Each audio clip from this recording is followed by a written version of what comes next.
Guys, welcome ulit sa ating Let's Do QuickBooks tutorial. So, ang gagawin natin ngayon is mag-upload tayo ng chart of account natin sa GIB company. So, start na tayo guys. Wait lang. Okay. So, para mag-upload ng chart of account, punta lang tayo sa transactions, then click nyo yung chart of account. Ito yung mga i-upload natin na transaction. So, by the way, if I'm not mistaken, na-add ko na dito si Amex tsaka si Revolut. Pero burahin muna natin siya. Para pare-parehas tayo ng gagawin. Yun.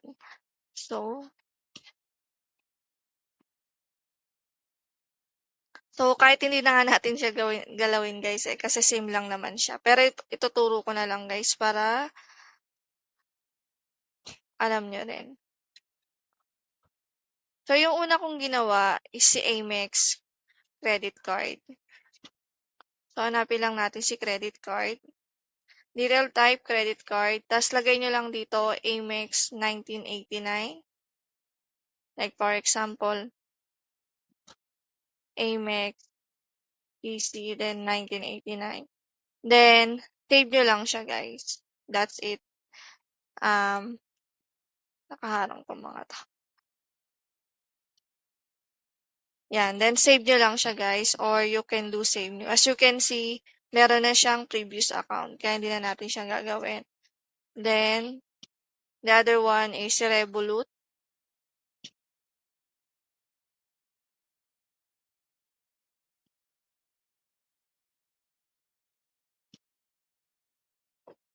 Hanapin natin si bank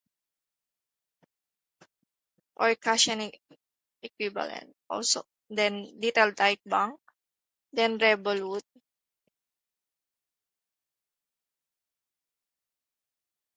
Revolut. Bobo sa savings. Pero 225. As you can see, meron na nga siyang Rev 0225. Same lang din yun guys, save nyo. Ito na lang si 0605 yung i-add natin. So, cash equivalents or bank, detail type bank. Then, save natin siya. Save and new. So, yun na yung tatlong bank natin. Then, the next one is subcontractor. So, expenses to guys.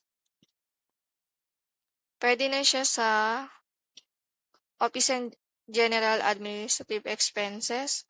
Then, lagay lang natin subcontractor.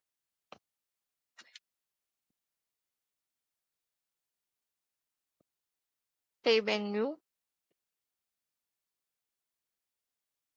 Okay. Subcontractor is already. So, no need to add. Okay.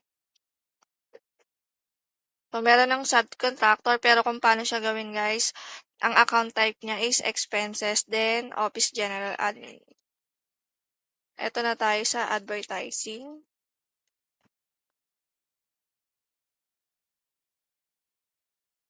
Okay. Advertising promotional. Then, save and new.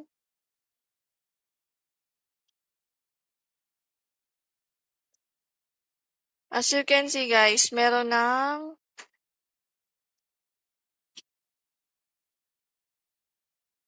talaga siya sa QuickBooks guys. Double check muna natin guys.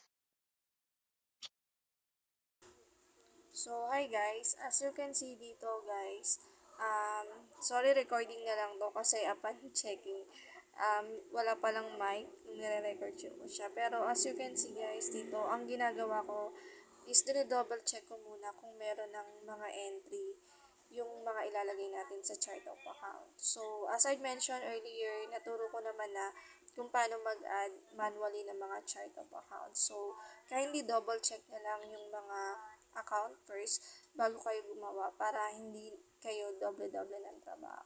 So, yun lang guys. And by the way, pagka mayroon palang double, like this one, double transaction, pwede nyo na siyang inactive or i-delete para para hindi kayo nalilito pagka nagka-categorize kayo. So, yun lang guys. Thank you.